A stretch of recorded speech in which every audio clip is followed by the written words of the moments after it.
Hello there, wrestling fans, and welcome to the internationally known Dudes at Ringside podcast. I am your host, Joe the Panther the Third, and now introducing to the mic my awesome co-host for the trip around the world, through the solar system, on top of Metal Mountain, now down to the middle of the earth, in the middle of somewhere on a big island that we all know and love. It's Metal Mountain. I did say Metal Mountain. The happy heel himself, the Metal Geek. What's going on, Ringside Crew? What's going on, internationally known? What's going on, everybody? What's going on, Joe?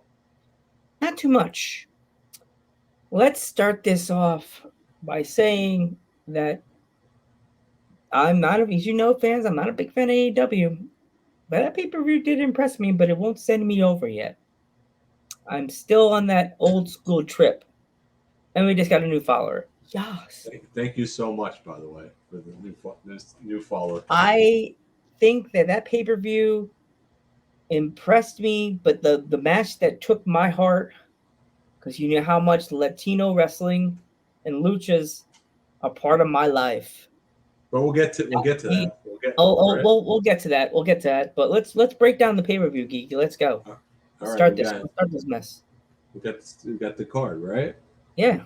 I don't got you got it? I don't have the key. I don't have the card. You have the card? Yeah, I got the card. You're supposed to say, no, Joe, I thought you had the card. Oh man. I'm gonna look for it now. Oh man. Where's the card? Somewhere in my room. We'll start off with the pre-show match, actually. What's going on, Max? Which would have to be, it was Jurassic Express and the Best Friends against Matt Hardy and his party. That was actually a pretty good pre-show match. What do you think? It had its moments. By the way, let's give a shout out to Shorty because she was kind of like talking to us throughout the whole pay-per-view when we were watching it on the stream, but we weren't live, but we were just hanging out. So yeah, I seriously thought that match was good, but it could have been a little bit better. Maybe they should have. That was a pre-show match, right? That was a pre-show match, yes. They could have maybe made that the opening contest because it was a good match, but they could have made it a little bit longer. Mm-hmm.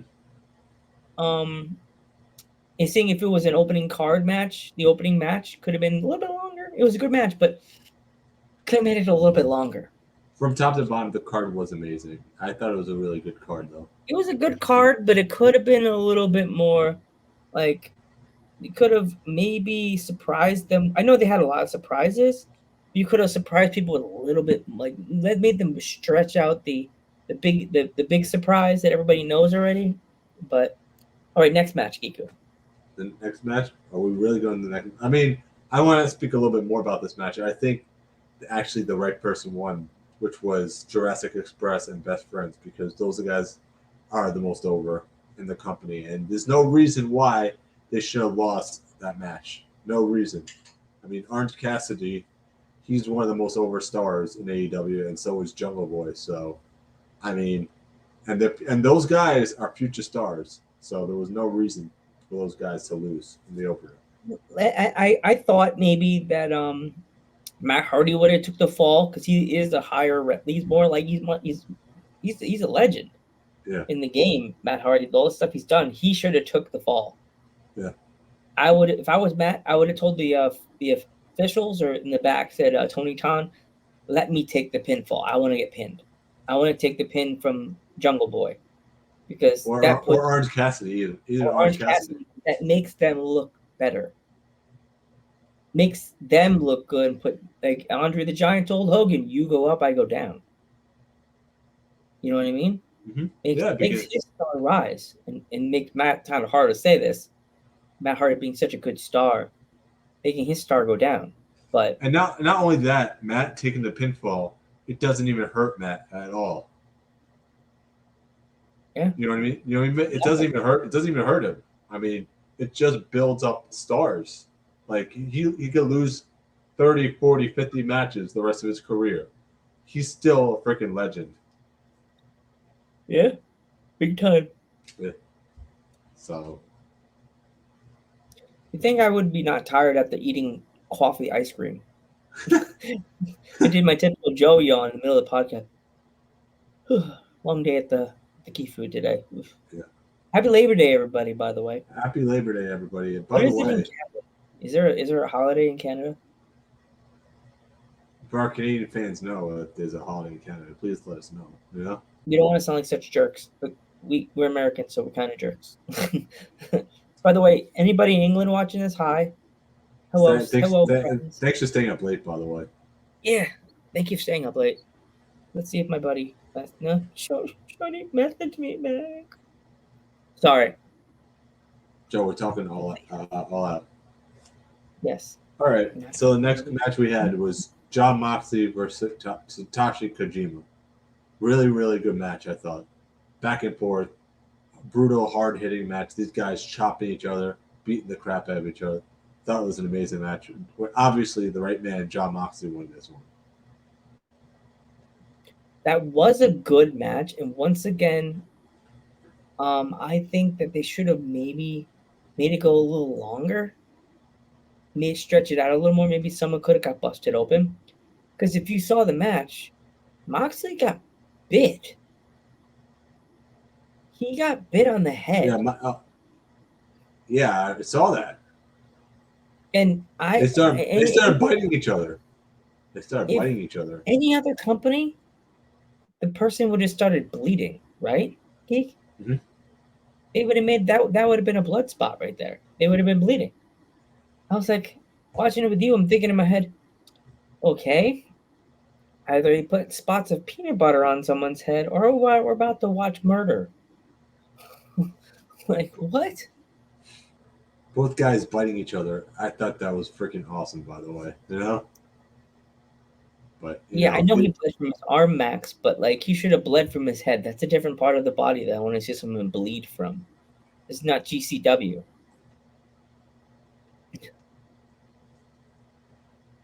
But anyway, Jon Moxley winning with 2 DDTs, which looked absolutely amazing, by the way. So, thanks for everybody. By the way, thanks for everyone for coming to chat. By the way, so and spending time with us. So we're up to like 7 people right now. And, what's up? Phone's at ringside. So anyway, like I was saying, thanks for. So Jon Moxley winning with 2 DDTs during this match, and I just wanted to hear what everyone's thoughts on the pay-per-view are. I'm going to read them off the comments, but me and Joe are talking about our. Speak out, people. Talk. Yeah, but me and Joe are talking about the pay-per-view, but I just want to know what everyone in the chat's thoughts are on the pay-per-view. So we'll read them out loud too. So. Are you French now, geek? Yeah. All right. So that was the match. It was Jon Moxley, Kojima, and then, I mean, this I think, in my true honest opinion, was the big surprise. Was actually Minoru Suzuki coming out and just laying toe to toe with Jon Moxley. I mean, I don't know if you saw the match from New Japan, New Beginnings, a couple of years ago. That was probably one of my favorite Jon Moxley matches. And he's going to fight Minoru Suzuki next week on Dynamite. That's going to be an interesting match. Actually, one of our guests we had on the podcast, Riley, from a few days ago, Geek, she will be there live. You know that, right? That's awesome. I don't know if you remember she said that. Yeah. I remember. I pay attention to our guests. Yeah, but I feel like that was the big surprise of the night was Minoru Suzuki, and I feel like we expected Adam Cole, we expected maybe Daniel Bryan, Ruby Soho was expected, but Minoru Suzuki, I don't think any of them. What, you knew Minoru Suzuki was going to show up, or? With the one you said, what's her name? Ruby Soho. It was already called. People kind of spoiled it. Like, nothing these days in this era of wrestling is ever a secret anymore. We live in the era of computers. age of computers and like internet jargon garbage talk. So everything we see on TV, we know it's gonna happen because someone's gonna go on Twitter and take a picture of a wrestler backstage or like outside. Back in our day, geek, Yeah, sit on we my knew it lap. was. Let's talk about it. Back in our day, there was no internet. There was. It's the start of the end of the 2000s, but there was no like real like spoilers. If someone went to a show and they said, "Oh, I saw Hulk Hogan lose to the Undertaker," that was at a house show. Nobody was there. Nobody saw it. So just shut up and go back to your class. Keep reading your book, Becky. That's what it was like. You know what I mean, geek? So nobody believed. You know what I mean? Like nobody believed them. But now you go to a show and then someone takes a picture and then the Undertaker beat Hulk Hogan and there's a picture of it live on the internet. Like, what the heck? Like, Twitter. People, So pe- people can see everything nowadays. It's ridiculous. Sorry, rant over. so yeah, Minoru Suzuki, I say, was the big surprise at All Out last night. I thought that was probably, I thought if not one of the greatest moments of the night was Minoru Suzuki showing up. But we're gonna get to the rest a little bit later, right, Joe? There is Yep. more, right? But There's there, plenty more. and there's more. Oh, and there's more, right? And there's more. Like the movie, like scary No, movie. Oh, and there's more. no, actually, that's from Scream, but it's all right. But didn't he say? Didn't He one of the might he Wayne? might have said in Scare Movie, but it's originally from the movie Scream. It's gonna be a Scream, baby. You stabbed me. That'd be like me and you, Lance. Geek, I swear to God. You stabbed me. Man. You stabbed me too deep. It hurt, man. You hurt me. Yeah, but All right, let's Minoru Suzuki is 53. He could still go in the ring. He is 53. I was asking you, how old is that man? How That old man is that is man? he's old, but man, dude, He he looks could about still 60. Didn't he look? He looked really old when he came out of the tunnel. I was like, the dude could still freaking go in the ring. Like you have no idea, man. I don't know if you ever seen the guy live, Joe, but there is a presence when Minoru Suzuki comes to the ring. Like like an Undertaker like presence. Like you feel a chill when he comes down to that ramp. That's how amazing he is. it's always good to have like a certain feeling when a wrestler comes out that you know shit's about to go down. It's not like, do I have to go take a piss during this match? I just might. Like, you know, there a ghost in your house, Keith? I don't know. Maybe. Might be haunted. Yeah. But yeah. So Haunted by an easily yeah, he's monster. one of the greatest. He's one of the greatest Japanese wrestlers of all time. I mean, I'm not gonna say he's the greatest, but he's one of the best. You're gonna put that list over a lot. There is a lot of Japanese talent that you want to put You don't Minoru want to Suzuki insult over. anybody and not leave somebody off the list, you know? I don't want to say Minoru Suzuki's the greatest.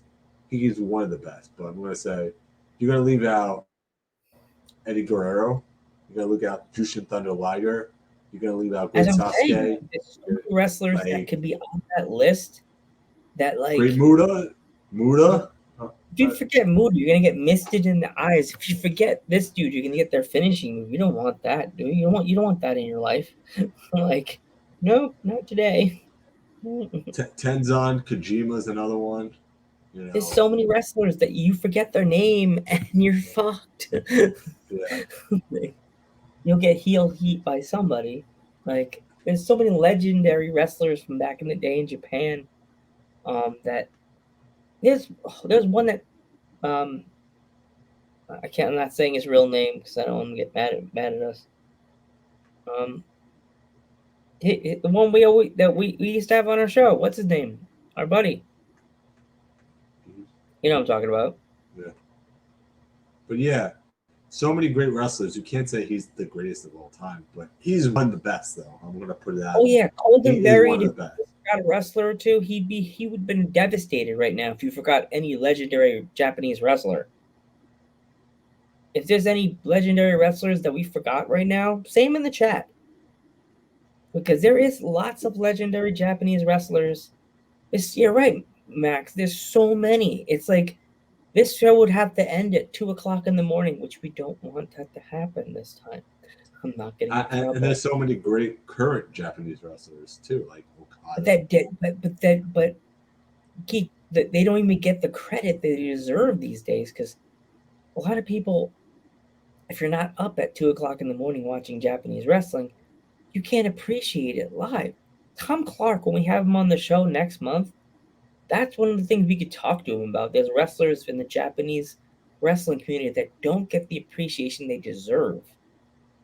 You know what I mean? Like Tanahashi and Okada. Okada, people like that. If you're not up at 2 a.m. watching Japanese wrestling, you can't appreciate them. Like they're supposed to be appreciated. Another one is Hiromu Takahashi is another one.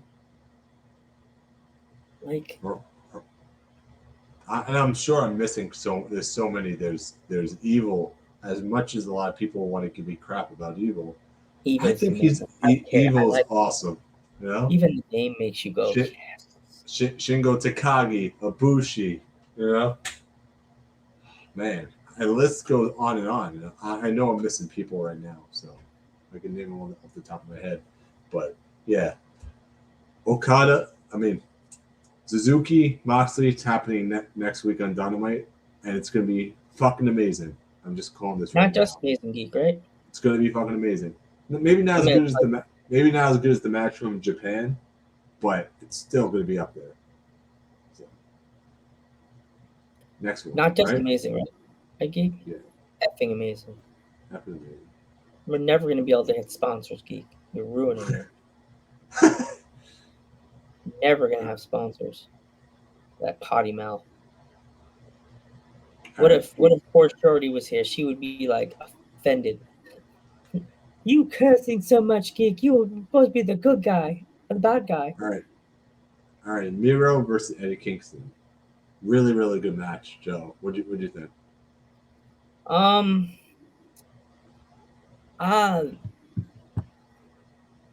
That match was good, but as I said, I like long matches. It should have been longer. Like these matches should have been a little bit longer. Oh, by the way, Happy New Year to all of our Jewish fans out there. But Miro, Eddie Kingston, absolutely. I thought that was good. That was a great match. Miro winning by cheating, the low blow, and then rolling him up. I mean, there's going to be a rematch down the line. I know with Eddie and Miro, so. Yep. No dead air, Geek. No, I'm asking, what'd you think? Oh. That's what I'm waiting for, dude. I'm like, you go dead air, man. Bill Russ will be mad. It was a good match. As I said, it just needs to be longer. Like sometimes you like, is it over? Oh, it's over like that. But it was a good match. I enjoyed the match. It just should have been longer. Maybe they should have did it a different way. Why would you have him cheat and give him a low blow? I hate the low blow endings. I think they're stupid and pointless. They should have just tried a little harder and made it like a pinfall or had him tap him out.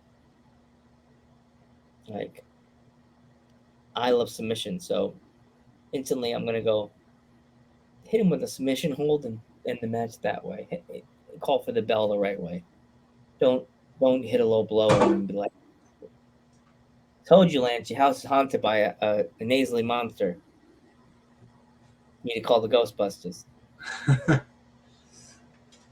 You see, I just saw it, Lance. You didn't see that monster? It just walked by. A row. Yeah. Anyway, Joe, get back to it. You're getting off topic here. Squirrel. We're talking about Eddie Kingston and Miro. It was a good. I'm sad that they had to have him go out like that, but you know it's going to lead up to. He's gonna win the The title in New York.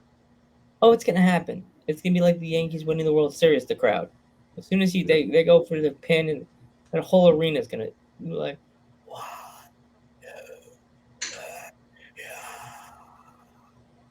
even though it's in Queens and the Mets are never gonna hear a crowd like that cheering for them at all.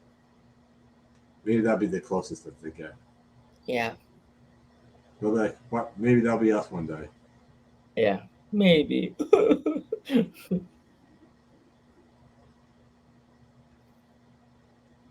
All right, next one we got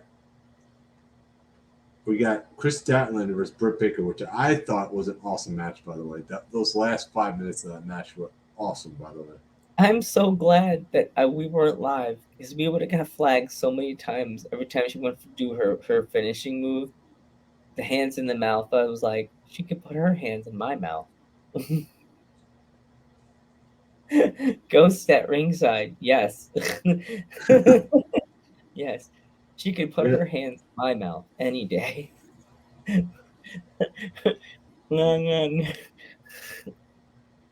Check if I got. Hey, I don't have cavities. She could check all she wants. Joe, get I back to the have. match. Joe, get back to the match, dude. I know. I'm just being funny. It was a good match. Should have been a little longer. I know they're trying to push it out and wait till make her lose the belt at New York or at another event. But I would have like pushed it a little more, made it seem like even more that she was going to lose this match, to the point that the pinfall could have been like a skeptical pin. I thought the last 5 minutes were actually really, really good. I thought there were a couple minutes during this match where Chris almost had it. There was a few spots that I really thought that she was going to lose, but Like the cradle, I really thought she had it for a couple of times. And hitting the Sunrise Canadian Destroyer was absolutely awesome. What might have been a hint for a little bit later.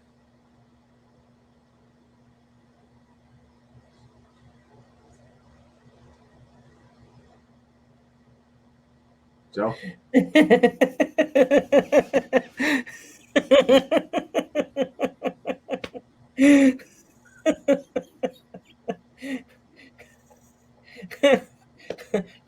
That's funny. Did you read that comment? Dang it. I have a cavity. Looks like you're gonna have to put me. Joe, get back to the match, dude. I know it's funny. Why you get so mad? Joe, I'm trying to review the match, and then I'm trying I to give know. my opinion. As I said, they should have made the match a little longer. Um, they should have made it seem like she was gonna lose, completely lose. Like either have her get attacked before the match, and you know how they always do the oh man, I'm hurt, and then make it seem like she's gonna lose, and then she wins. Yeah, You know what I mean? yeah. Maybe make the opponent look more stronger than she is, but they didn't. They made Brooke Baker look like she's the best. She is the best, but make her look made the opponent look even weaker than she was. Uh-huh. There is no opponent that she's faced that I've never noticed to make her look like a weaker opponent. Sometimes you can make the opponent look stronger than the champion, but in this they can't. I guess they can't make her look weaker. Time will tell. I still think that match was awesome, though. I mean, like the Sunrise Powerbomb was absolutely awesome from the top rope. I thought that looked cool, and that might have been a little bit of a hint what was going to happen later on the night. Yeah, completely. Yeah. A certain somebody, baby. Yeah. But yeah, so great match. Britt gets the win, and then we have MJF versus Chris Jericho. Which that was a good match. It was really good. It had its back and forth moments that I really thought that MJF was gonna win. His I thought outfit was MJF. Sorry, go ahead. his outfit was really fun. His jacket was hilarious. I was thinking, what are we proving here? We know you're a douchebag, MJF, and if you're watching this, MJF, His countdown was awesome, by the way. Him I trolling the really, fans with the I really countdown at thought the that he was beginning. coming out first. Thanks for interrupting me, Geek. That's total heel on you. Um, I really thought that Chris Jericho was coming out with his "Break the Walls Down." I'm like, did he buy the "Break the Walls Down" theme song from WWE? And then he comes out dressed like the King, which that made me laugh even harder with that jacket of his. Gosh, so funny. I That was like, jacket. jacket, jackass, you know. But yeah, Jericho, MJF, pretty decent match for what it was. Um, I really thought MJF beat Jericho and Jericho was done with his foot on the ropes. But Yeah, the I referee, go ahead. good thing they're no, keep on. I'll say after you're done. Yeah, the referee reversed the decision, and Jericho, and then the match restarted. You got the old Howard Finkel joke. You could do it. You don't Oh, want to do it. You know that. talks to the referee. He's like, I, well, oh, I've spoken to the referee, and we will restart this match between MJF and Chris Jericho. Will continue. This match will continue. Yeah, that, Well, that's how and then he announced with the Virgil versus the $1 Million Man. The match between the $1 Million Man and Virgil will continue. That match was hilarious. I don't know if it was me or if Jericho was actually. He didn't really have him in the walls of Jericho. He was actually going for the Lion Tamer. Yeah, he kind of didn't have it synced in the right way. He wasn't up. He wasn't He up, wasn't but up he, like he used to. he looked like he was going for the Lion Tamer, and but MJF just tapped out even before he got the Lion Tamer actually on. He probably was like, okay, the match is over. Just get off me, man. This is weird. The Lion Okay, no. Tamer, that move I heard hurts even more than the Walls of Jericho. It's when you I'll bend the try it opponent. next time I come over your house, Geek. I'll try it. You know me and my submission holds. Yeah. I But was yeah, talking like Jericho win. Good. Good. yeah. Next. No, Jericho wins with the Walls of Jericho, and then we have Joe's absolute favorite match of the night, steel cage match for the AEW Tag Team titles. That match was downright awesome. I'm not a fan of AEW, but that match was cool. I like the blood and my favorite spot of the match. So is Geeks. Geek would say, yeah, hell yeah, Joe. The tacks on the shoe. Oh my gosh.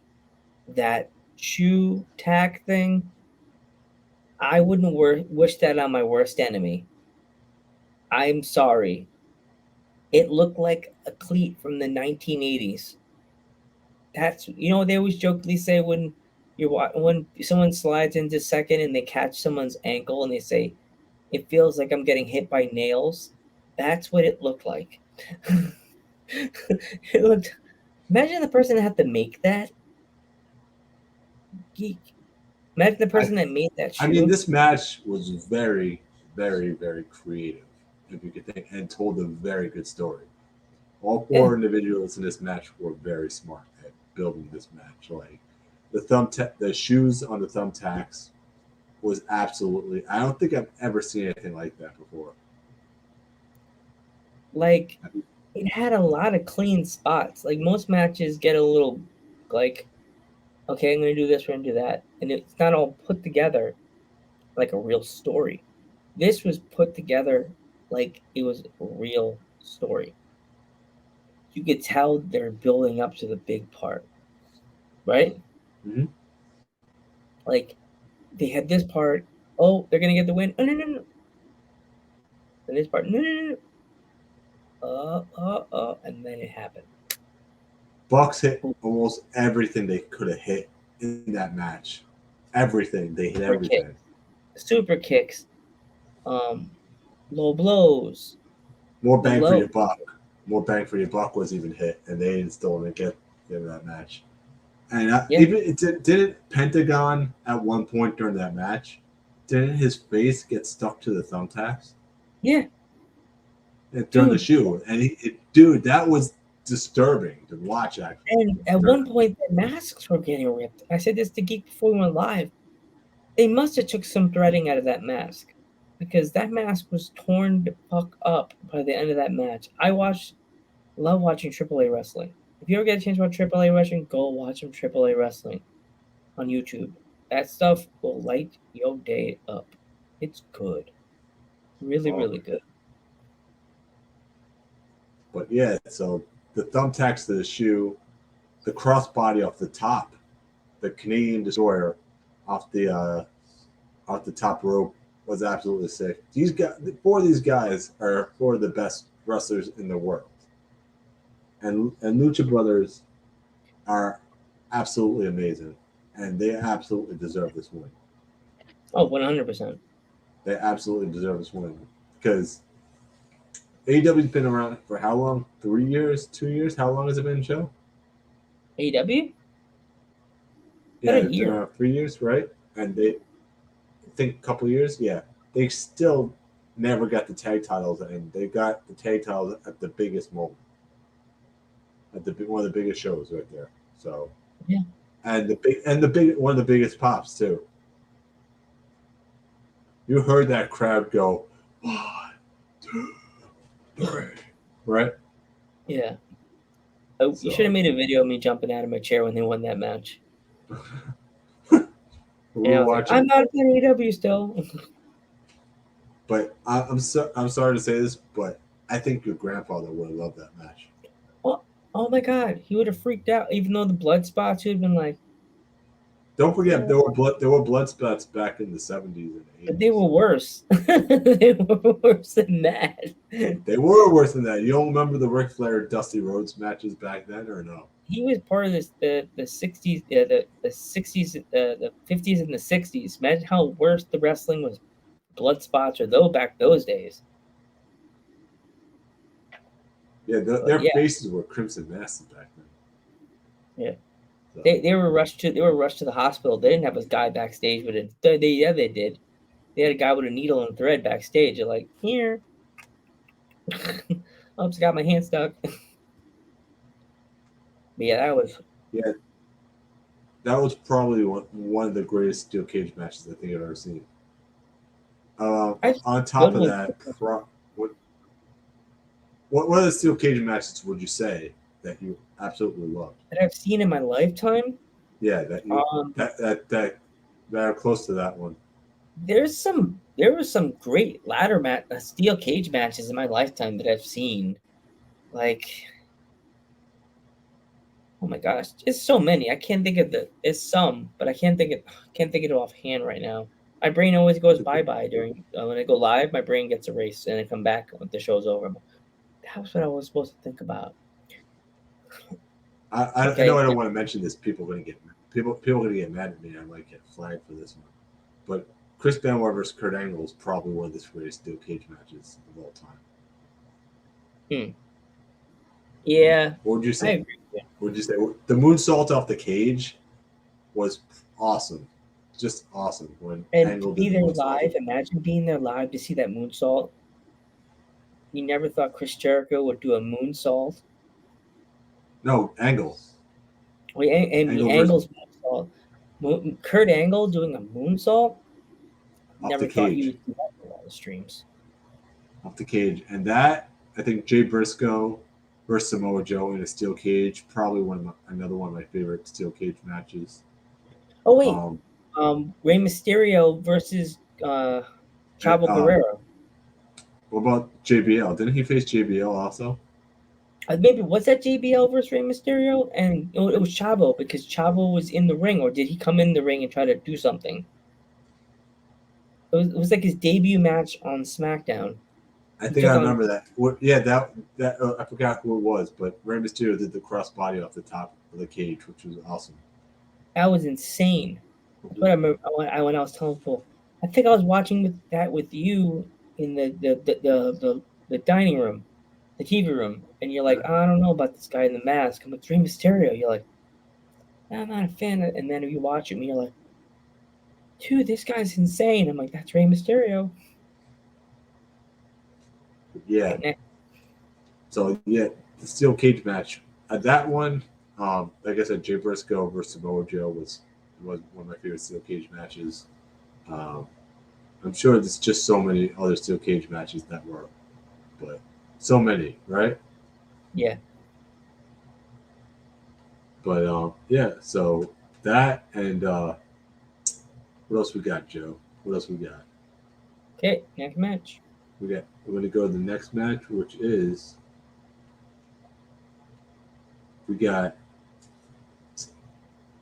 said the steel cage match, and then we're going to go to the women's battle royal. What did you think of this match, Joe? Good. The casino battle royal, right? I liked it. I really did like that match. Some people would disagree because they feel that there wasn't enough women in that match, but they had the right amount of women in that match that it would make it. Oh yeah, thanks, People Media. Sorry, Joe. Superfly jumping off the cage was also a classic. That's definitely. That's a classic instantly. But like, I think that's what Rey Mysterio was going for in that match when he went for that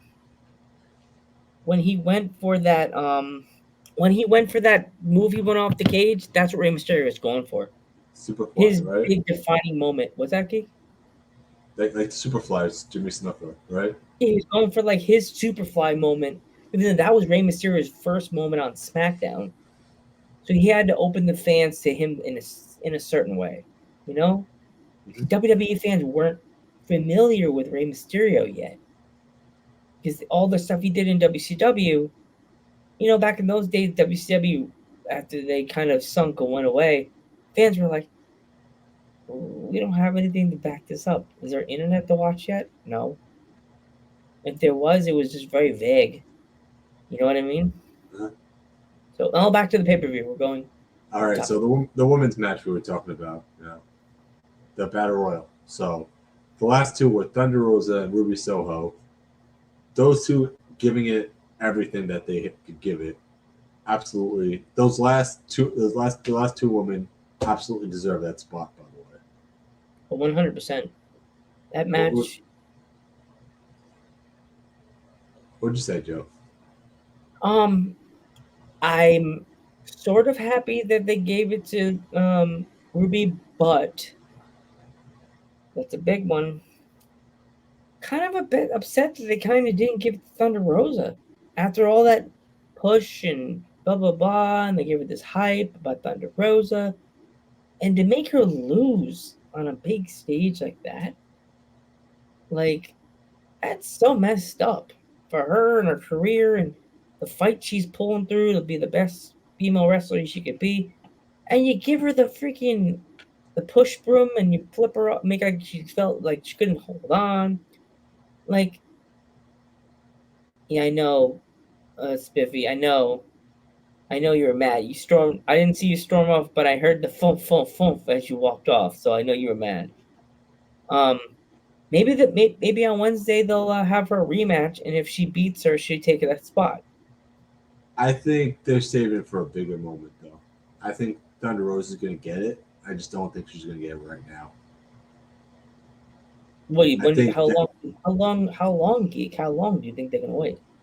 Full Gear or Revolution, they're probably going to set up the rematch. I think the match is going to be Ruby versus Britt. Britt's going to retain in New York. And then at Full Gear, it's going to be Thunder Rosa, and it's going to be Britt Baker. Because it's too big. That's too big of a match. I mean, it's New York, but that's way too big of a match. That has to be like a main event match right there. Yeah, 100%. I still think that Britt's retaining in New York. So, Or what they could do is, this is a big but, they could have Ruby win the title, and a Thunder could go after her at Full Year. That can happen. That could happen too, right? But Yeah, it can happen. Thunder Rosa is going to get her moment. It's just not now. That's all. Yeah. It's going to be in the future. So they're trying to build up for a better story. That's what they're trying to do. I believe that too, like 100%. Oh no, poor Shorty. She has to watch it on Facebook. We're not live on YouTube right now. She always comes in through YouTube.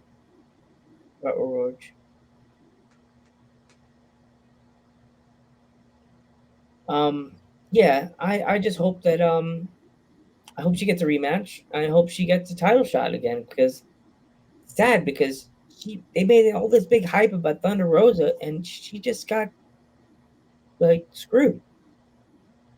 Literally got screwed out of at her title shot by a person that's just coming back. Because yeah, think about it. Ruby Soho's been in WWE. Why do you give the opportunity that Thunder Rose has been fighting for since she's been in AEW to Ruby Soho? What the fuck? That doesn't make any sense at all. Do you see AEW adding more women to their division, or what do you see? If they add any more, it's gonna go too far. But I would like to see our buddy Ashley Dembois get tossed into the mix and maybe bring her up because she's doing really good things. Have you watched? I didn't get a chance to watch her match she did on Dark, but it looks like she did good. She just won in New York at that indie promotion. She won flawlessly, no cheating. She won 1, 2, 3. She's doing big things. That girl, she really is. Ashley Dembois is doing big things. She's has us still talking about her, and she hasn't been on the podcast for what, a week, 2 weeks? Was it 2 weeks now, Geek?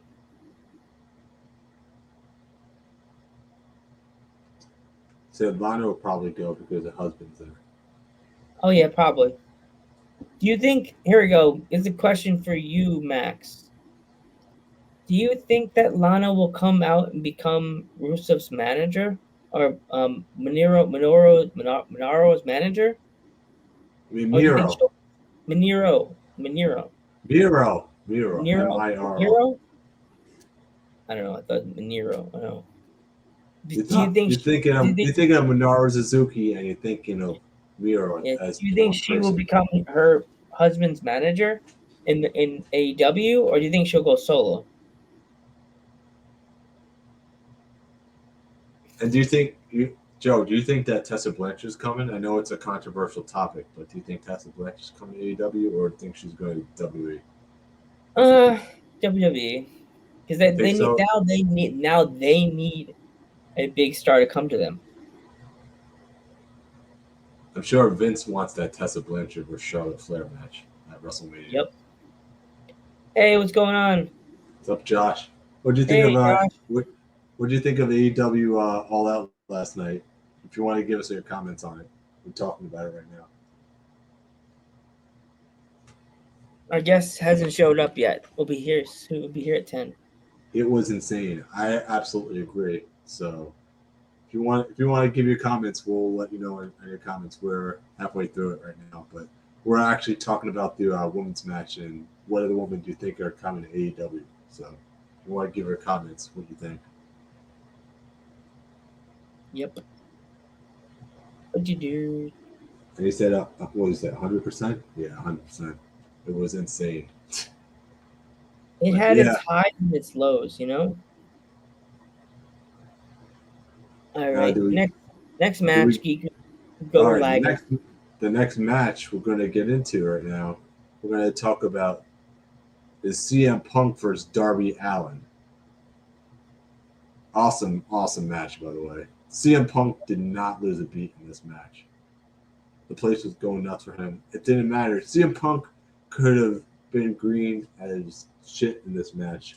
Chicago would have loved him anyway. Well, they still would have cheered him. Because he's CM Punk, right? He's the best in the world. Come on, Joe, right? Yeah.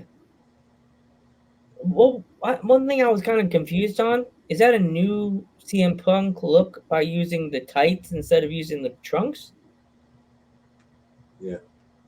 or is that just a one night thing? The Chicago trunks. Oh, Josh, yeah, we should do an interview. Yeah, you're right. If you want to ever come on panel, we can always talk. You know.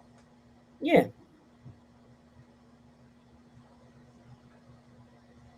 Yeah, even in Lost, Darby looked like $1,000,000. I absolutely agree with that one too. I felt bad. Didn't you think the same thing I did, Geek? What? Did you think I thought Sting was about to turn on Darby You the really way he thought? walked over him? Well, CM Punk came. I mean, not CM Punk. Sting came out and gave Darby a handshake, and he gave one to Punk as well. So I guess I that. knew that he was. I know when he walked over to Darby, I was like, "Oh, heel turn. Here comes DDT. Here comes DDT." You did the same thing for the Jericho match, Geek. Remember, you're like, "Oh, they're gonna get the finisher." But yeah. So anyway, I think that yeah. So that match was great. CM Punk looked awesome.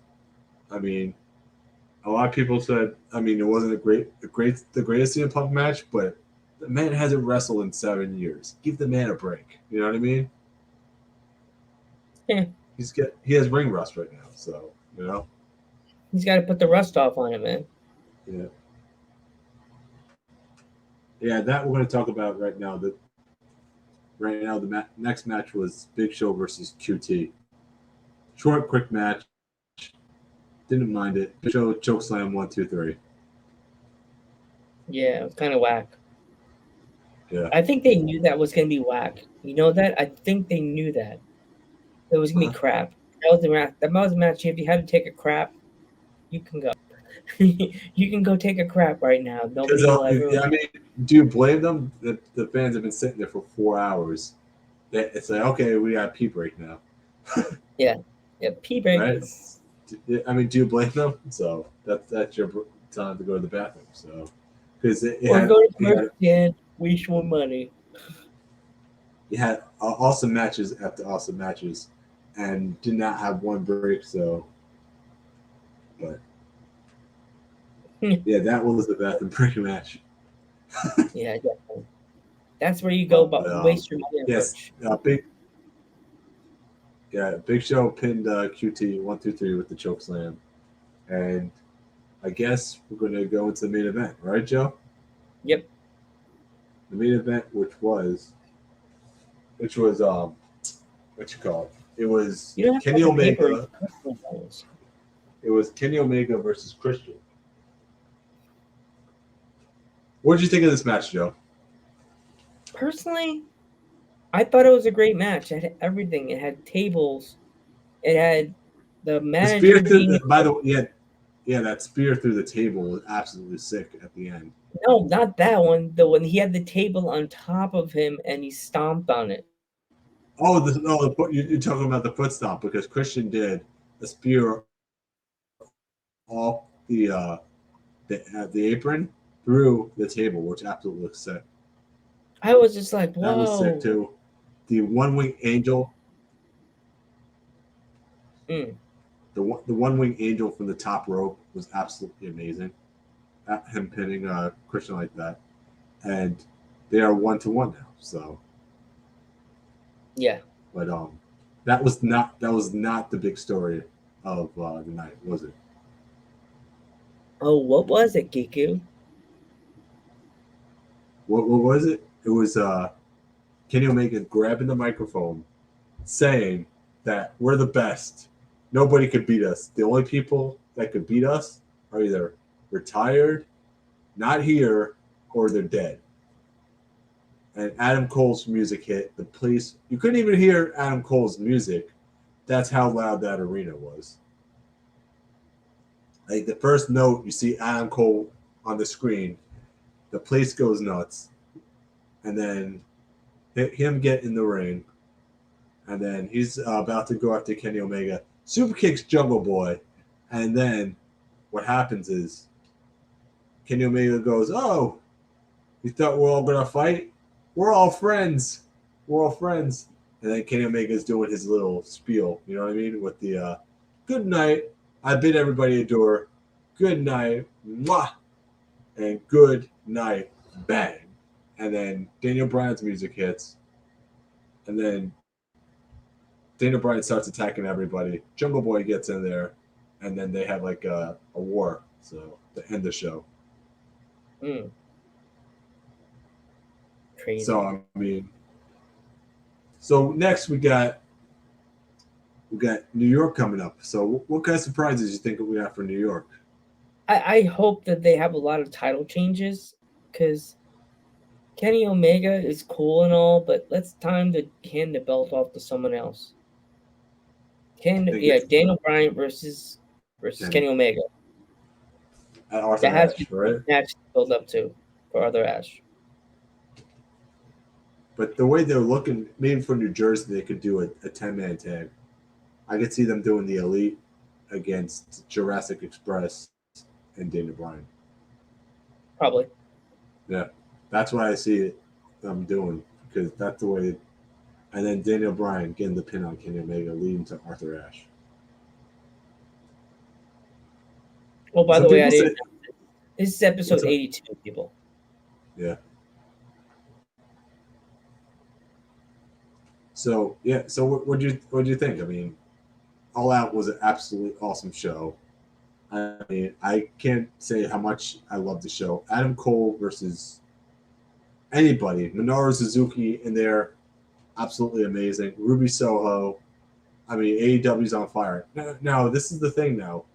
I loved AEW. I loved All Out. I thought it was a great show. But here's my big thing right now. I think the AEW fans get a little carried away. Yep. You want to talk a little bit about that, Joe?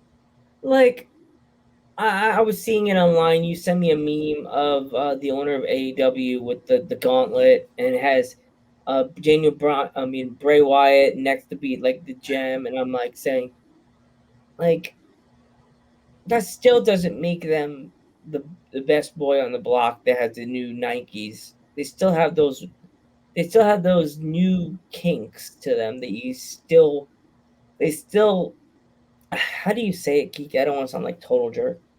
No, Joe, you're absolutely 100% correct, actually. I mean, I'm the heel of the show, but actually, I'm actually agreeing with you for once, actually. What? AEW, to be honest with you. I'm gonna tell you this much. Yeah, maybe Bray's gonna debut in Queens. That could actually happen, to be honest. I don't think he's gonna debut in Queens. He's still got his contract till October 30th, so Halloween, they might want to wait till the Halloween show, which makes a little bit more sense for Bray to debut. You think so, or? Oh yeah, I'll wait till Halloween. Where's the Halloween show supposed to be? October 30th, Bray Wyatt.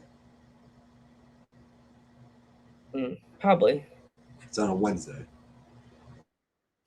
You gotta rush this. Don't you have an interview? October 30th, Bray Wyatt? Yeah, well, anyway, I'm asking you, October 30th. What do you think?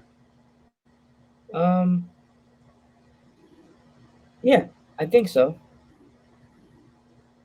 I mean, like I said, October 30th, Bray Wyatt debuts on the Halloween episode of Dynamite. I'm calling this now. But here's my theory right now about the AEW fans. And a lot of people might get mad at me about this one. I think the AEW fans get a little bit ahead of themselves. I mean, it's wrestling. Come on. Everybody, it's like, if I want WWE to do good. I want AEW to do good. I want Ring of Honor to do good. Because if all of wrestling does good, the fans win. And for all the fans just to get on about, oh, WWE sucks, this sucks, this sucks. I hate that. Why can't we all enjoy wrestling for once, you know? This is like the What's best. that Right old phrase from the 80s? Why can't we all just get along? Why can't the AEW fans and the WWE fans just get along? Exactly. You know what I mean? Or It's is like our we all friend would. from the heel marks, and then they kiss? Let's all get a giant group hug, and then add Danielle's name above everybody, and then they kiss. Danielle's gonna be so pissed at me. You used my phrase during your show, Joe. No, but I'm asking you, like, why can't all the fans just get along? Because it's like it's ridiculous, you know. Can't they all? We all just WWE and AEW fans just need to do a giant hug, and then kiss. And say we love wrestling. That's all we love. Like what? exactly. Next, it's like you like what you like. Don't be a freaking dick. Exactly. Yeah, That's all I'm trying to say. It's like there's a certain guy that I'm not saying his name. He likes to talk so much shit about WWE, but there's certain things about AEW that doesn't really. Why would we get a copyright strike? We didn't do anything wrong. Like there's certain things about WWE that are stupid. The writers, Vince McMahon. yeah, There's I could name it on all in one hand. Vince McMahon, the writers, the fans when they want to be douchebags, the pay-per-views, the choice of champions. Brock Lesnar. I'm gonna say this much. Yeah, go ahead. The way they keep releasing all the people from NXT. Come on, Geek. What else? I mean, just the fans in general. I mean, like Vince McMahon. I think Vince is the biggest problem. Kevin Dunn's another one. Kevin, that nasty yellow teeth. It looks like he has butter on his freaking mouth. Have you ever seen Kevin Dunn's teeth? It looks like he eats butter. Does the man brush his teeth? Sorry, I had to say it. But all I'm saying is like the fans. Like, come on, it's like everybody in WWE absolutely loved WrestleMania. All the fans love WrestleMania, and they absolutely raved over the Sasha Banks and Bianca Belair match. Am I right or wrong on this one? It was a great match. That was a great match. Sasha Banks, Bianca Belair, WrestleMania. I mean, the fans even loved when Brock Lesnar came back and they suplexed John Cena at SummerSlam. So if you're gonna go there and you're gonna say, "Oh, WWE sucks," I mean, come on now, you know, it's a little bit ridiculous, you know. But rant over. I just want to give the dudes at ringside welcome to our guest, the one, the only, Joe. Okay, here we go. Let's give a war. Dudes at ringside welcome straight out of Canada. It's Barricade. Hey, What's going on, guys. dude? Welcome to the show. Oh, I'm living the dream out here. Yeah. Yeah. Welcome, Barricade. Thanks for having me on here. Oh, no problem. Did you watch AEW last night?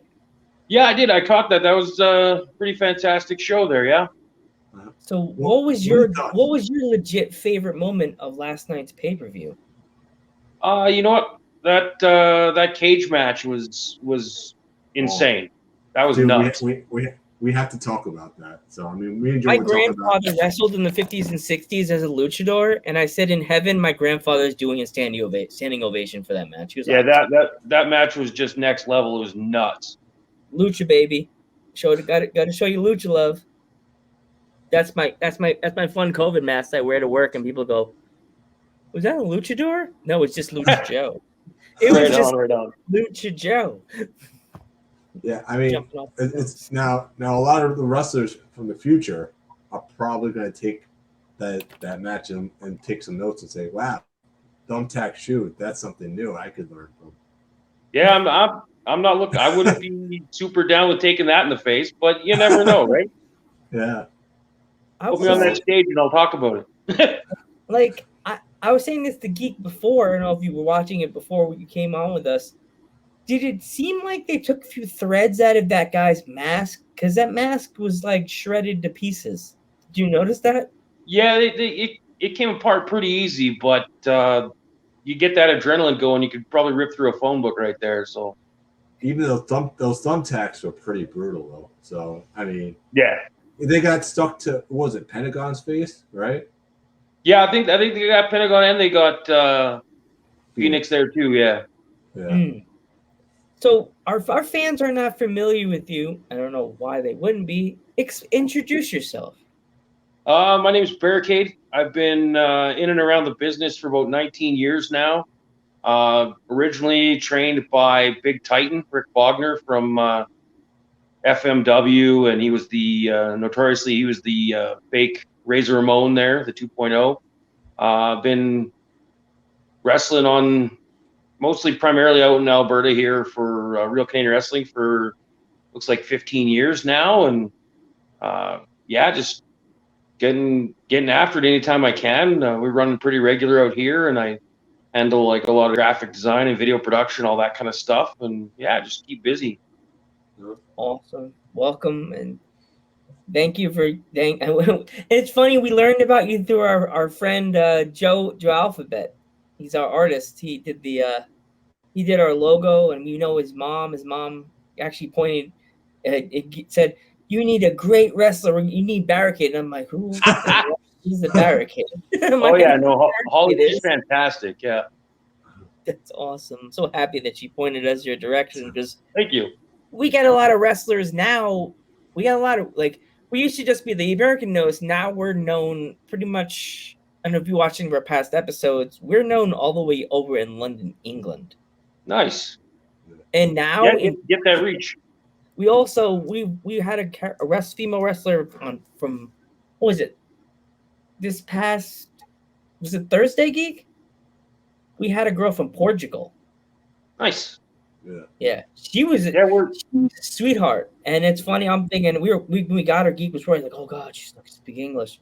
She speaks better English than we do. Yeah, you never know, right? Yeah. And she loves her heavy metal.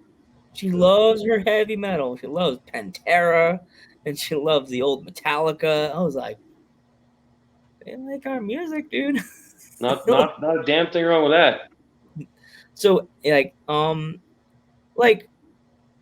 out of any of the wrestlers in the Indies, either from Canada or America, who's on your wish list to fight?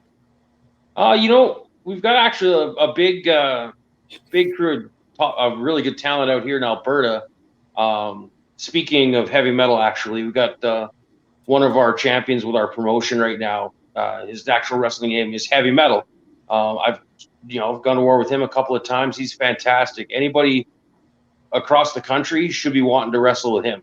Same thing with a guy named Michael Richard Blaze. He's done some stuff with NXT, other stuff on WWE, on 205 Live, that type of stuff. Anybody should be looking at those guys to want to wrestle with them. I'd say on the bigger picture of the indie scene, there's almost too many to mention. There's a lot of really good guys out there. I've recently been watching some Game Changer stuff. Guys like Effie are fantastic. Some of the Lucha guys are probably a little bit different than my style of wrestling, but Ninja Mac Kamikaze guy, he's pretty good. You name it, I'll work with anybody. Mm. Yeah, are you familiar with Jesse Mack or Amy Crimson or from Canada? Crimson. Yeah. Yeah. He used to be with Impact, right? No, Amy Crimson. Oh, Amy Crimson. Name doesn't ring a bell, but honestly, I've met so many over time. It's just you never know. Yeah, she's basically trained at Santino's school. Oh, nice. Yeah, I've heard he's done some really good stuff out there. Yeah. We're pretty far out west here, so we don't get a lot of crossover with the Ontario crowd that often. Okay, gotcha. There's also another female wrestler on. If you ever heard of, is the Mafia Princess. Bella Bronte. Bella Bronx. I've heard the name. I'm not super familiar with her work. I know I'm going to sound like I'm putting over Alberta really hard here, which I am. We've got a lot of really talented female competitors out here right now. Our champion, Taryn from accounting, she's fantastic. Zoe Sager, Ava Lawless, Kat Von Hees. The list is just extensive. You want to, next level talent coming up out here. Pretty much female, male. We've got it all. Please spread our name around your promotion because I most definitely will. We love interviewing wrestlers from all over the world. That's like, it's our dream to be known everywhere. And right now, we're known in like little spots, and they say, in the Verizon picture, they show the map and they show like different spots where there's no service. I know we're Amy Crimson and we're Jesse Mack, and now you. Yeah. We gotta start spreading out the dudes. Hey, I know plenty of guys out here that want to get exposure. They want to get seen by as many eyes as possible. So that's pretty much why I'm here. Holly put me in touch with you guys, and more people that hear about me, more people that can go to my pro wrestling tees and buy my shirts, all that kind of stuff. And any of the other guys from out here, they definitely deserve that spotlight for sure. Yeah, just right now, you mentioned your pro wrestling tees. Plug away on any of your things you want to talk about. Social media. Pro wrestling tees. Just search Barricade. You'll see my mug. Generally, it's usually yellow and black painted up, but you'll see me on there. Instagram, Barricade PW1, Barricade PW on Twitter. Don't do a whole lot on the Twitter and the Instagram, but I do run the YouTube channel for Real Canadian Wrestling. That's RCW Online on YouTube. Produce the online television stuff that we've done, highlight videos, all that type of stuff for sure. Yeah, you were telling me a little bit earlier that you're a part of the reboot. So if you want to talk about that, you could talk about that too. You're talking about the Real Canadian Wrestling. You said you're reboot party. You're a producer on the reboot. Reboot doesn't sound familiar to me, but I know we're trying to reboot the industry out here after COVID hit. But yeah. That's what I thought you said. You were like a producer on it or something. Oh no, I don't think I did anything with that, but I've done a lot of producing with our own content for sure. That's what I mean. Yeah, no, I do producing. I do production stuff. My son comes out. He does the ringside camera work, and I handle the graphic designs and everything. Just get that out there. Mm-hmm. It's always good to have a good person behind the camera, because you'll be watching a match, like some matches I watched on YouTube at other promotions, and the cameraman looks like he just ate one of those little, when back in the day you would eat those sticks of sugar with the different. We're watching the match, and the cameraman's just like. All over the map. I've seen so many guys. They'll grab the camera and they'll be ringside, but then they'll be distracted. They'll be on their phone or something, or just holding it up and just kind of looking off in the middle of nowhere. But yeah, the good solid camera work is definitely key to getting quality material. And then good camera work here gets you good exposure. Someone sees your stuff. It looks professional. It looks clean. And the sky's the limit. Like the company that I've worked with, we've had some bigger names come through our doors. We had this would have been when he was earlier starting out in his run. He's better known as Tyler Breeze. He was working locally in Alberta when he was getting started. I ended up in a 6-man tag with him. This would have been back in, I think, 2007, probably something like that, 2006, 2007. Wow. Yeah, it's a small world. Everything comes full circle in this business, it seems. Are you familiar with Sexy Eddie or? Oh yeah, Sexy Eddie out of Montreal there.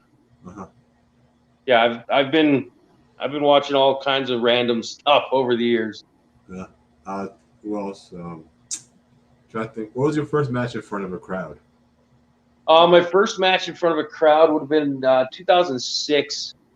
Originally, I had trained quite a few years prior to that and taken some time off. My significant other at the time wasn't a huge fan of me risking my body in the business, and I'd taken some time away, but I was ring announcing and working out and bumping around before the shows. And one of the guys on the shows, Mahler, he's a BC guy out here. He had asked me to work a match with him, and I thought that was a little bit risky considering my wife ran the website, so she would find out.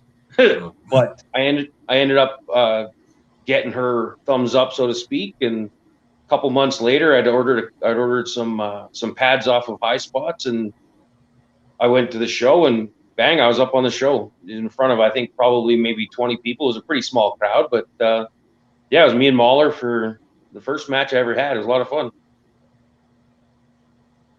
Always good to get your first match in and be able to feel that energy coming out of the crowd. It's always good to get your feet wet. And like, who did you face in your first match? Was it like a big name, or was he just? Oh, no, it was one of the local talents out of British Columbia here. His name is Mahler. He traveled in from British Columbia and was working with me in my first match, and then my first few I worked with him, and from there just kind of snowballed. I've worked with some big names. I've worked with my favorite two wrestlers growing up were Axe and Smash of Demolition, and I got to do a 6-man tag with them back in almost 10 years ago now. That was a treat.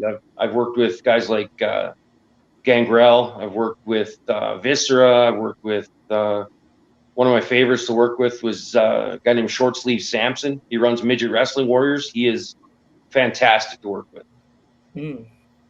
He's been on WWE with that. He was one of the commentators, I believe it was, for that WLC with Hornswoggle and Torito there. That match was actually great. That match, to be honest, fantastic. To be honest, Hornswoggle and El Torito, that match was probably the best match I've ever seen. Oh yeah, they're fantastic. Those two, and Hornswoggle, I'm sorry to say this, does not get enough credit. Oh, definitely. Definitely. He's killing it on the indies right now.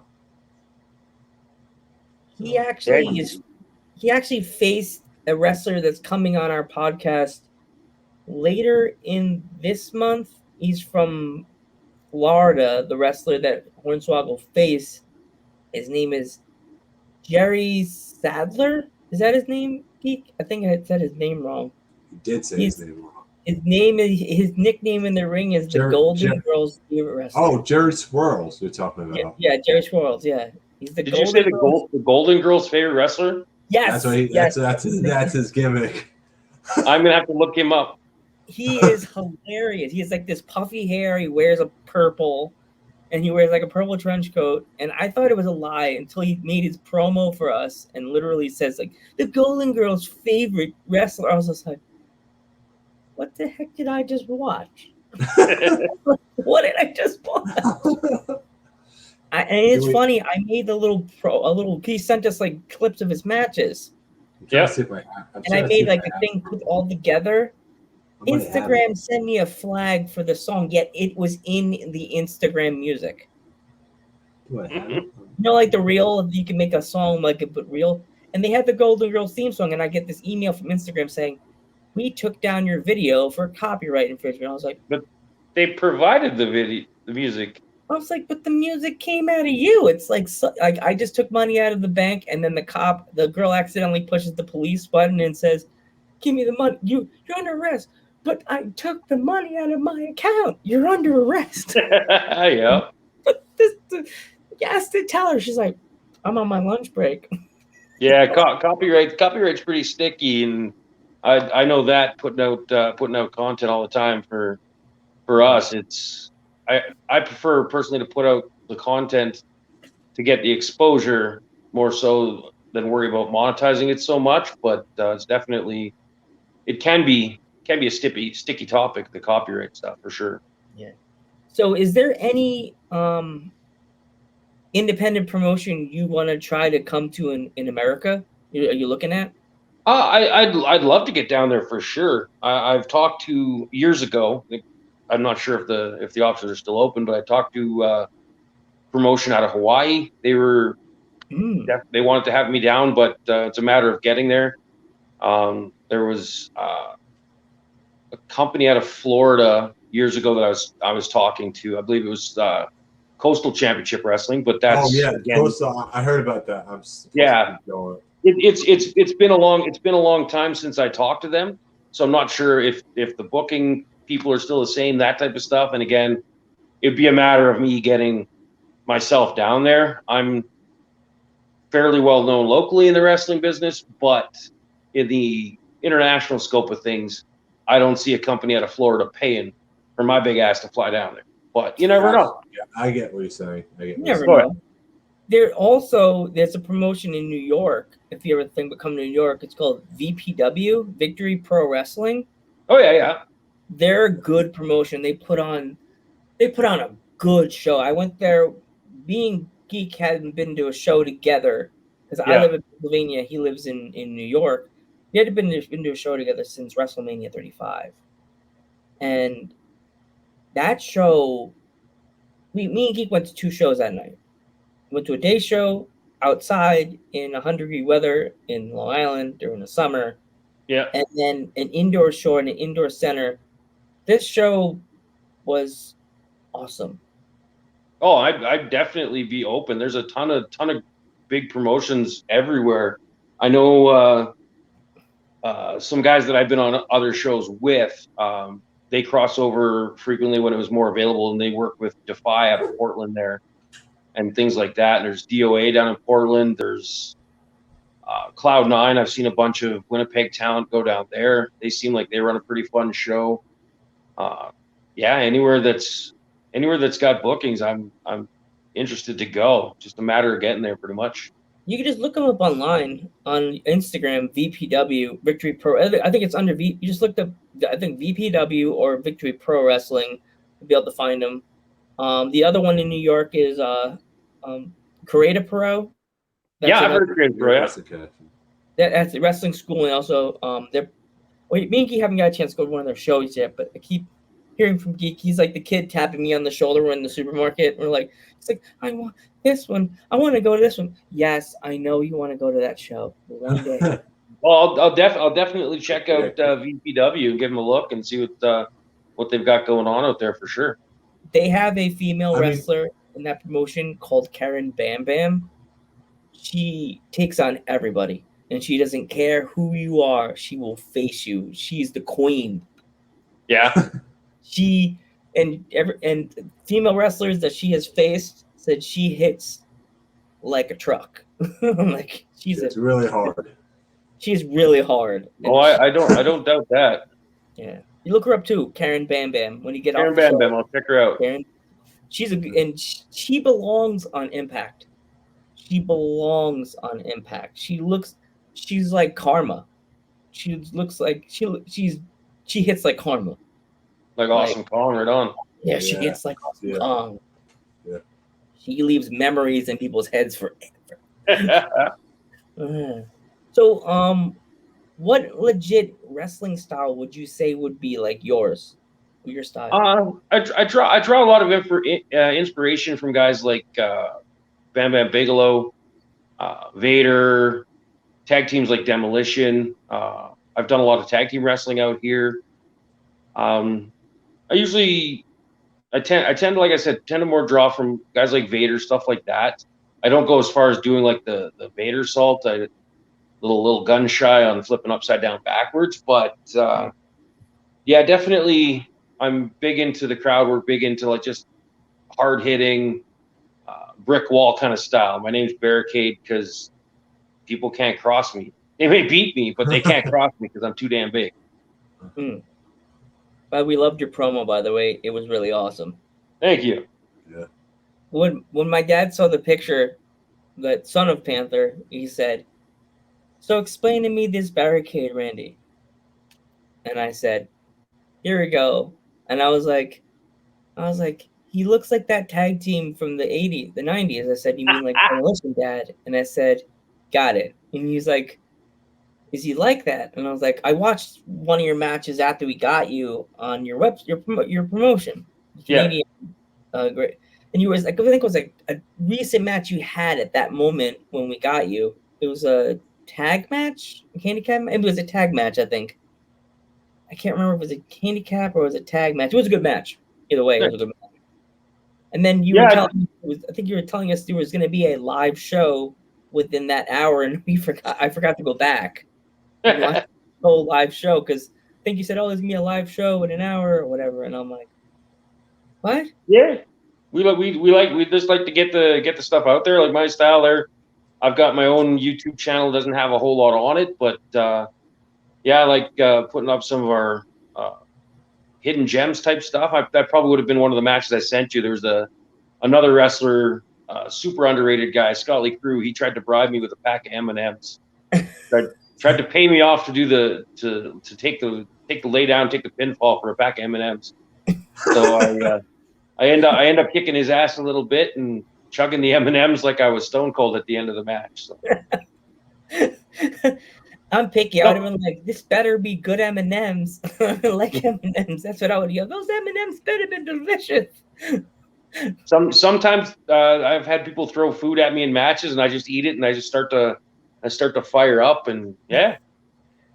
What did your parents think of when you told them you were going to start wrestling? What's that, sorry? What did your parents think when you told them you want to start wrestling? What was the favorite thing when I wanted to start wrestling? No. He said, what did your parents think when you wanted to start wrestling? When you told them. I don't think my parents were all that surprised. I did like the little backyard stuff of growing up and whatnot, and it was my grandmother. I used to watch wrestling with her all the time. That's what kind of got me hooked into wrestling. And so when I started, I don't think my parents were really all that surprised. I'm just I'm a big dude, and it seemed like a natural fit. I like to be kind of like almost a class clown a little bit. I like to entertain people. I like to make people smile. So getting into professional wrestling was just kind of like a natural thing for me. So are shows open right now in Canada or? Yeah, right now, well, where we are in Alberta, things are open.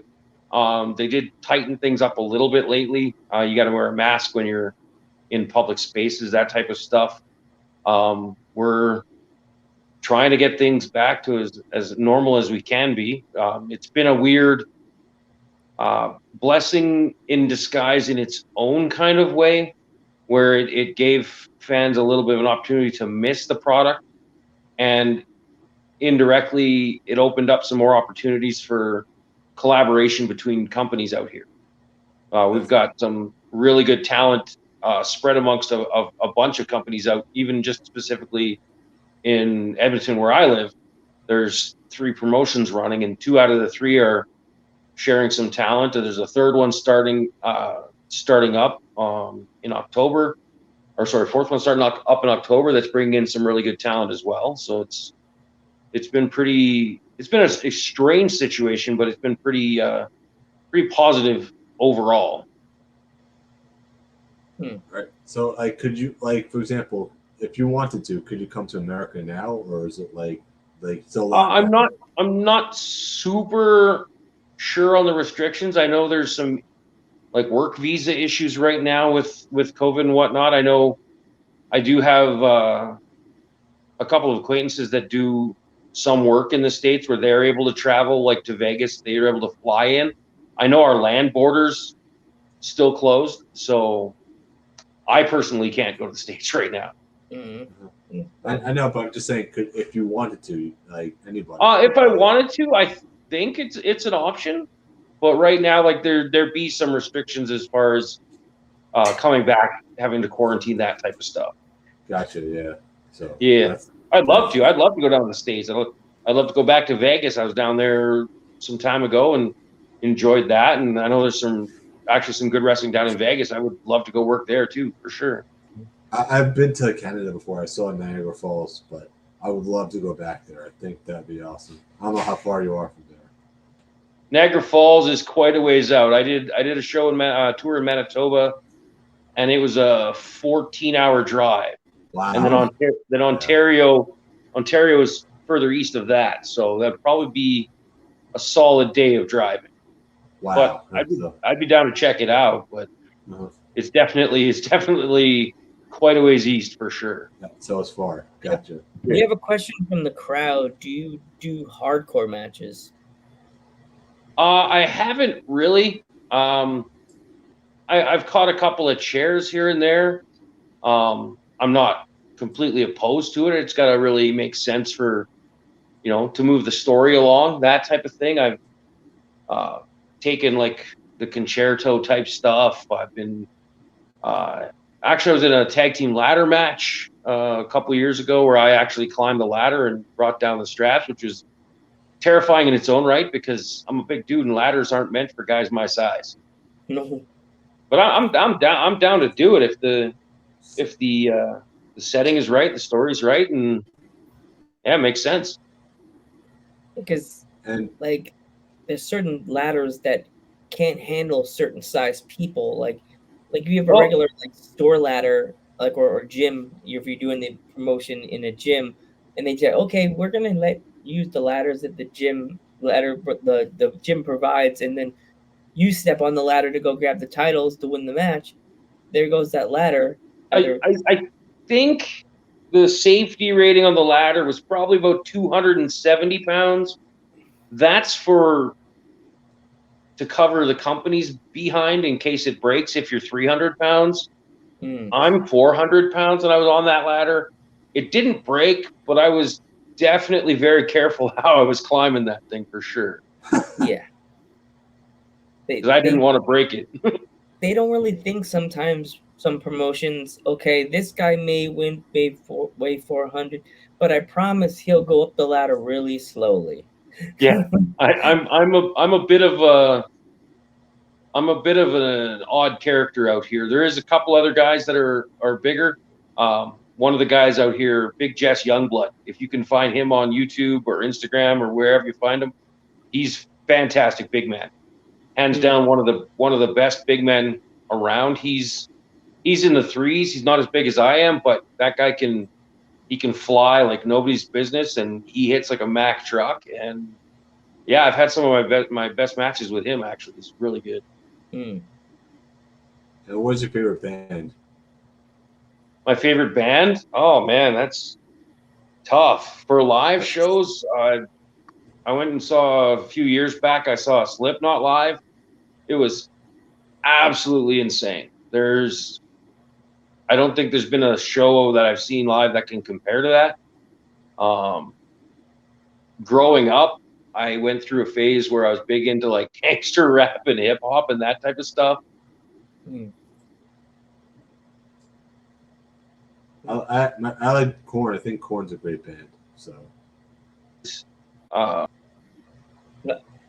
What'd you do? Gaming. You're there. You're there. Good? Yeah, good. It just your Wi-Fi was went out. Where did I cut out? It kicked you out and then put you back in. I'm trying to think. No, you said everything. You said Slipknot was your favorite band. Yeah, Slipknot was great. Yeah, there's a band called Veer Union's pretty good. They're really good. Yeah, there's a lot of talent out there for sure. It's the band that I would love You to ever see hear the live. band called Spirit Box? What's that, sorry? You ever hear the band called Spirit Box? Spirit Box? I don't think so. I'm not familiar with that one. No. You'll have to hit me with these links after for sure. Oh, definitely. Definitely, dude. Because they sound a little. Go. They sound a little bit like Evanescence. Okay, yeah. Evanescence and In This Moment type of sound. Nice. You ever hear of In This Moment or? Oh yeah, In This Moment I've heard of Evanescence. Yeah, for sure. So they have like that mix kind of. So that's how good Spirit Box is. So if you like those two bands, you'll probably like them. I've got a chance to see a bunch of live music. I was in my regular world. I work in the security industry, and I was working concerts for a local venue, and I got to do security for Guar and Dropkick Murphys and Motorhead, stuff like that. And I was catching like the crowd surfers and throwing them out for Dropkick Murphys. Just a blast. There's something else, that band. They have everything to that band, except sometimes certain music you can never see yourself dancing to, but then Dropkick Murphys you can catch yourself doing like kick punk Yeah. rocker things out of nowhere. Yeah. You're like, I'm dancing. I worked with their roadie dragging a couple of drunk guys out that wanted to fight. So it was a fun time. All I think is South Park whenever I see someone getting ready to get in a fight. It's like that Randy Marsh me who's like, what? Come on, let's go. And he's getting pulled away. Or that other one when what's his face? The Irish guy is like, he's like, I'm gonna fight anybody on the street. I'm gonna fight you. Oh, Russell Crowe. Talking about the Russell Crowe episode, yeah. He's like, let's go, Tugga. Tugga blows his brains out.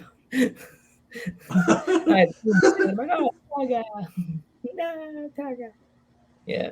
So who were your like favorite wrestlers when you were as a kid? Like who were the wrestlers like you looked up to the most?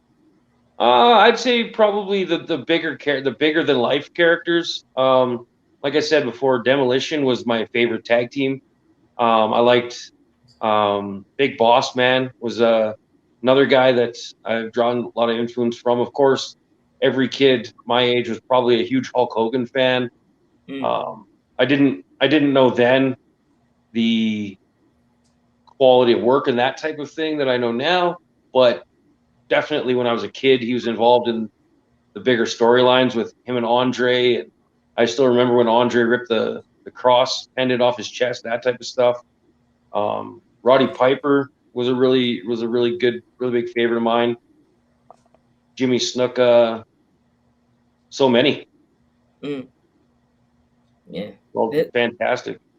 It's like so many wrestlers as a kid that I thought I would never like say that you could not stand. But I said this on a past podcast that there's wrestlers that you hated as a kid that as an adult they warmed up to you. Like me, I could not stand it. Mr. Perfect. I was like so arrogant, what a jerk. And then when he turned face and came back for a while, I was like, get a new appreciation for him for sure. Yeah, my uncle and the person that was selling the merch to me was like, "You want a my uncle's like, Randy, you want a Mr. Perfect poster? I still have it. It's in I have to look in my little poster collection. I'll send the picture to Geek and then you can see it. It's him like this, like it's his hand like this. He's like, but it's half of him and the other half is a statue. Nice. It's a shame they never did anything with Curtis Axel. Yeah, they should have did something with Axel. I was kind of bummed about that. Like they should have gave him an IC run. I would have loved this. He's got all the tools for sure. He totally does. Like he totally does. Like he had the perfect like character. Like he was perfect for what he does. Yeah, like, he could have been his dad's. He could have been better. No one could be better than Mr. Perfect, but he could have been up there. One guy that's underrated, I think, by some fans is Robert Roode. When he was here on a couple of live shows, his heel work was unmatched. He had the arena crowd going absolutely bananas, and all he had to do was not fight. He just walked away. Crowd went insane, and when he did start getting his ass beat, it was brilliant. Even in Impact TNA, he was great. Definitely. As Bobby Roode, I thought. He was great.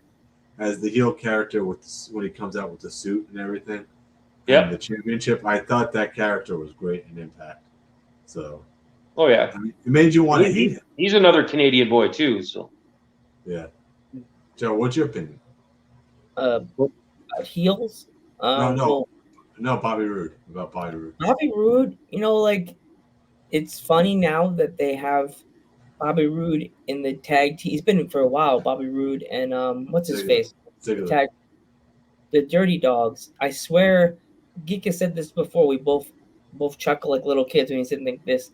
Vince McMahon sees Bobby Roode and sees what's his face as a tag team, and he sees Ravishing Rick Rude and Mr. Perfect. And that's what he probably says. He's like, these guys could be a tag team, right? Mr. Perfect and Ravishing Rick Rude, they're still alive. and they probably go, "No, Vince, Oh, it's no, right? Mr. Perfect, no." Never know what he's thinking. Remember, he's so old, his brain probably thinks that it like it just said, Ravishing Rick Rude and Mr. Perfect. Like, watch, he's gonna make they're gonna make make what's his name you just said part of the Dirty Dogs wear the singlet, and he's like, it's Mr. Perfect, he's back. Oh, Dolph Ziggler, yeah. Yeah, Mr. Perfect, and make this guy wear a robe again and say, Ravishing Rick Rude the Jr. No. No.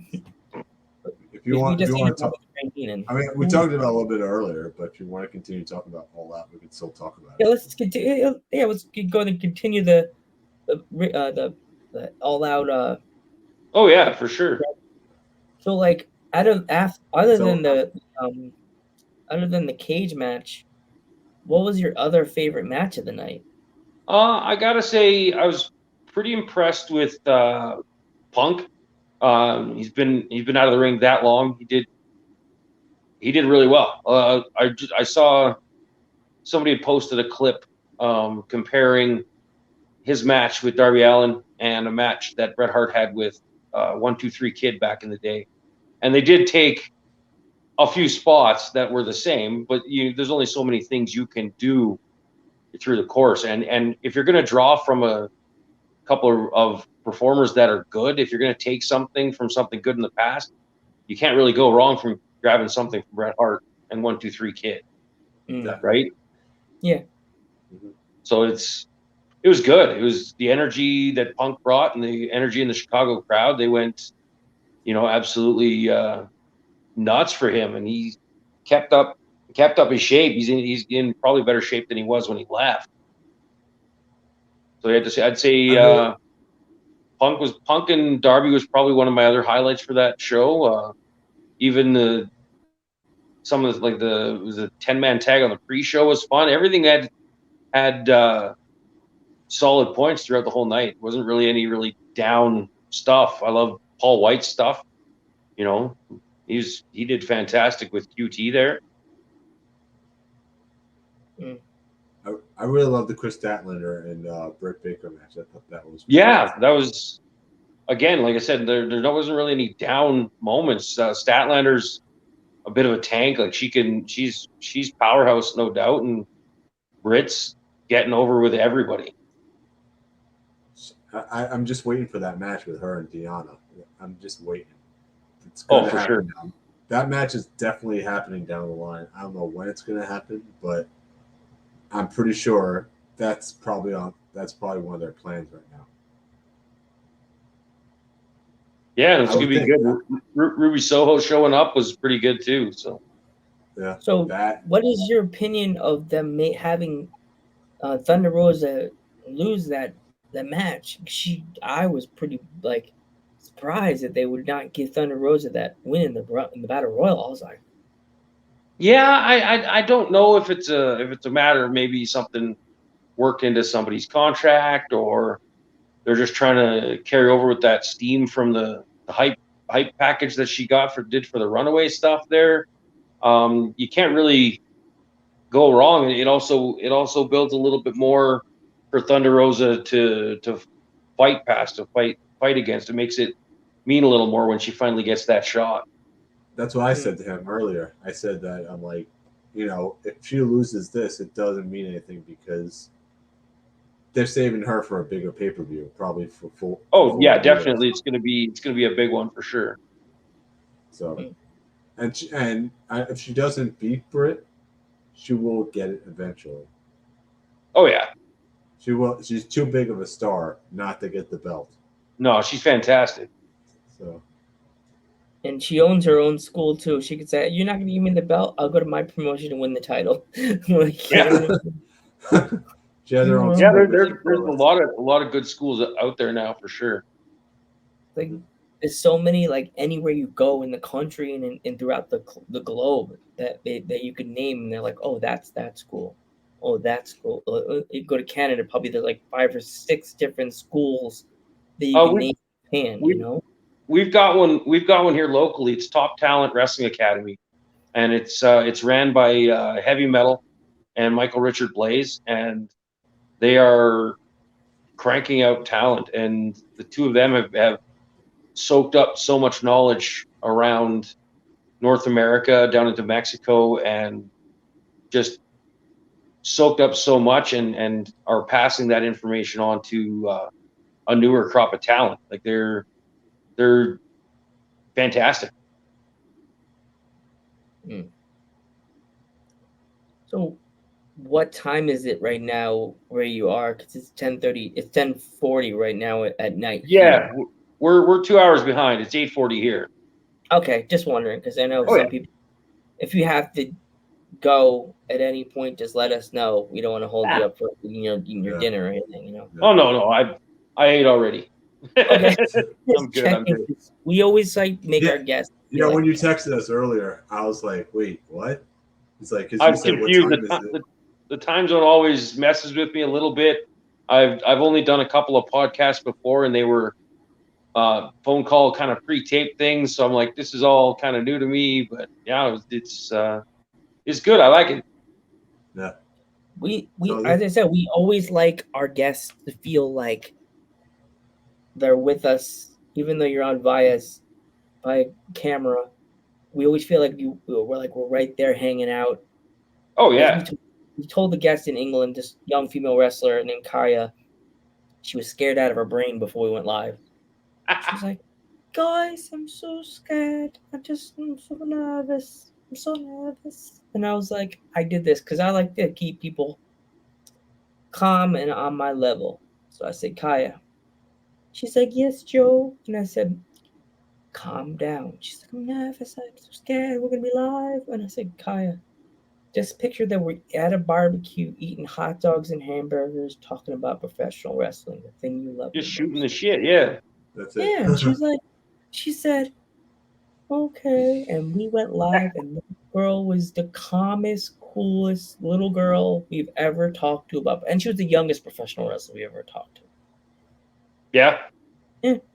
And That's she awesome. was so cool. And she had her mascot, George, with her right on the screen. She has a unicorn. A nice little unicorn. It's the size of my little wolf that sits by my desk, like that size unicorn. Yes, I have a wolf on my desk that just stares at me throughout the show and tells me he's my mascot. That's my mascot. I should have a panther mascot. I should have a panther. I don't really got anything kicking around as far as mascots or gimmicks or anything like that. From here, I can see a Big Show action figure. That's about it. You know what? In America, I don't know if they have it in Canada. A lot of the American wrestlers have remember the Wrestle Buddies that everybody used to have? In America, they're starting to make the independent wrestlers into a wrestling buddy. Yeah, I don't have one personally. Another fantastic wrestler, if you can find his stuff online. His name is Mentolo. He's a luchador out of Winnipeg. He's got his own version of Wrestling Buddies. He's been all over the place. He's been to Japan, Mexico, Puerto Rico, you name it. The dude's been everywhere. He's fantastic. You should, if you can find any of his stuff, definitely look him up for sure. There's a set of twins we're going to have on the podcast, female twins, on the 17th of September. The GHL twins. They have, each of them have that. Yeah, they're at the, find their picture. I'll send it to Geek. And you can, they're beautiful women, but they look like they would double choke slam you without even me, because I'm 5'1", to probably double choke slam me. Messaging me so much on Instagram. Like, he's in there like this, like he just did, like, oh, I got something on my face. And I'm on the ground like, Geek, you're supposed to stop that. Stop what? He's the heel of the Geek's the heel of the podcast. Of course, he'll be like, "Oh, sorry, I just gotta go this way." And run away. Yeah, Geek would let me just get totally double choke slammed by two women. I'll be like this, Joe, is it worth it? It was totally worth it. Of course, I'd be the one that gets beat up all the time. Every heel that comes on the podcast, they go after me. I guess you got a punchable face or something. I'm not sure what it is. It have an asshole. I have like this messed up attitude about, I guess, I get someone mad like that. We had one guy that wants to throw me through a table. Said I could, if I go through a table, bend your neck down, and I'm just like, great. And then like he came during another interview. He comes in. We think he's gonna come in and be friendly. Says he wants to break my red glasses and throw me through a table with tacks on fire. Yeah, well, all right then. There's not really any need for that. There goes Twitch. There goes Right. Twitch getting flagged for violence. Is there any Sometimes you gotta countries? get violent, I guess. Hmm? Is there any countries you like to visit Yeah. that you haven't? You know, I'd love to get a chance to go over Japan, check that out. Even better if I was wrestling over there. I've got a couple of loose connections to a couple of places over there, but again, with the world pretty much being closed off at the moment, it's It's hard. not the easiest thing to do. Nah. Yeah, no. Japan's one place I want to go. Even if I don't get to wrestle, I think I'd still love to go there. Just the place is just fascinating to me. Yeah. So yeah, I mean, me and Joe, obviously, we want like to do more traveling with the show, but it's very hard now with the world. The one thing I got to get my passport, geek. We definitely have to go to Canada, and then Canada's we'll a have to get up a barricade show. Well, you got to go to Canada, but you got to go west of Ontario. You got to come out to Alberta this way. Alberta. Yeah, it's far, Joe. It's far because right. Yeah. It's far. Is there any good restaurants in Alberta that we have What's to hit that? up? Is there any good restaurants there? Oh, dude. Yeah, there's a place called Northern Chicken. They are fantastic. They do like a Nashville hot chicken. They are insane. They are just fantastic food, fantastic group of people. Yeah, you want to hit them up for sure. They're big. They're on. We do with a buddy of mine. He runs his own YouTube channel, Thaddeus Archer III. We do our version of like a Hot Ones type thing called the Hot Seat, where we get guests on and he interviews, and they do a hot wing challenge where there's 5 wings or 5 chicken fingers, and they're all spicy, like crazy sauces that the restaurant themselves make. So, if you get a chance to check out Northern Chicken, if you're in the area, hit them up. They are fantastic. Do you like And pizza? I'm a 400-pound man. I like me some chicken. You like pizza? Oh yeah, of course. What's your topping of choice if we had pizza? We had to order a pizza right now. I usually go pretty simple. I keep it pepperoni mushroom. There we go. Chicken bacon ranch. I'd eat that pizza. Yeah, pepperoni mushroom is usually good. There's that long-lasting debate of pineapple on a pizza. I'll eat it if it's there. I like having pineapple, but pepperoni mushroom is my go-to. What about chicken bacon ranch? Yeah, no, that'd be all right. I can eat that. That's a good pizza too. I went when I was at one of my other old friend's house. We got the buffalo chicken pizza, and it was weird. Mostly they put like cheese on it. They just put like the buffalo sauce in a circle, then they put like the orange sauce, and then they stuck the chicken on it. No cheese? No cheese at all. Yes, exactly. I was so confused. I was like, in the box. I was like, it's like the YouTube video. They show the pizza, then they show the face, and they show the pizza, then they show the face. I was like, the That's dog. wrong. Yeah, I was like looking like the dog looking at the answer machine. I was just like, my friend's like, what? Why do you keep staring at the pizza? Grab it. I'm like, what did you not pay for this? Did you make the guy mad? Where's the cheese? He's like, that's buffalo chicken, and I'm like, yeah, you got to do cheese. You got to have cheese for sure. Yeah, that's sad. It was like I had to put a moment of silence for every pizza in the world. There's no cheese on the pizza. Moment of silence. R.I.P. It's cheese. Like, yeah, we like food out there. We're also taco people. What about tacos? My coworkers were talking about this in my regular life, so to speak. They're talking about different places that are good taco spots around here. and I think that's going to be my next mission is to find some good tacos. Mm. I've had the standard like the chain burrito places and stuff like that. They're okay, but definitely want to find some good stuff. If you ever get a chance to come to the States, definitely go to Arizona. You'll find so many good taco places over there in Arizona. Nice. Well, a lot of people from Edmonton actually like own houses and stuff in Arizona, so they're back and forth all the time. I'll have to maybe hit that up for sure. Like, you play any video games? Yeah, no, I got Xbox One. I not really up on like super current stuff right now. I'm playing some Madden from last year. Mm. I spent a lot of my time working on, like I said, the video production stuff and graphic design, and I'm actually working on the very infancy stages of working on producing a short film that I'm going to be putting together here.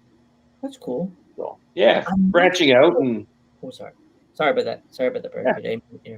All good. Branch it out and just trying to keep things fresh, do things, new creative avenues and that type of thing. And the wrestling business kind of goes hand in hand with the filmmaking stuff, because I know a lot of guys that are eager to do like stunt performing and things like that. So yeah, it's gonna be good. Like, I don't know if it was this Madden or the current one, but I think it was the one that came out last year. It was a video I saw on YouTube, on Instagram. It popped up randomly because I watch a lot of video game stuff. They apparently said last year's Madden was the worst Madden they've ever had out. Did you get that vibe? Yeah, no, I don't. I'm not a hardcore gamer. I got Madden 21, and they have that yard thing where it's the kind of the backyard football, that kind of stuff, and it's fun.